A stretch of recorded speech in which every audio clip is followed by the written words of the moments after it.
A seguito di queste 4 batterie della farfalla femminile, la quarta ed ultima in acqua, ci saranno le 3 batterie maschili della categoria ragazzi primo anno.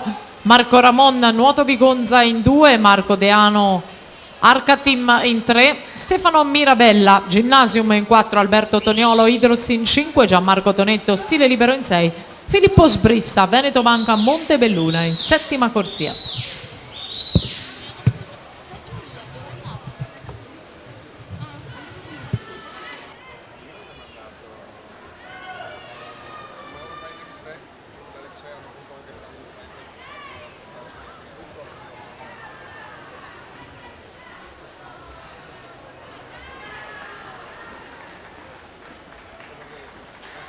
(1:06.82) Arianna Rampon conquista la quarta ed ultima batteria con il miglior tempo che rimane alla più giovane di tutte, Viola Magoga, classe 2001.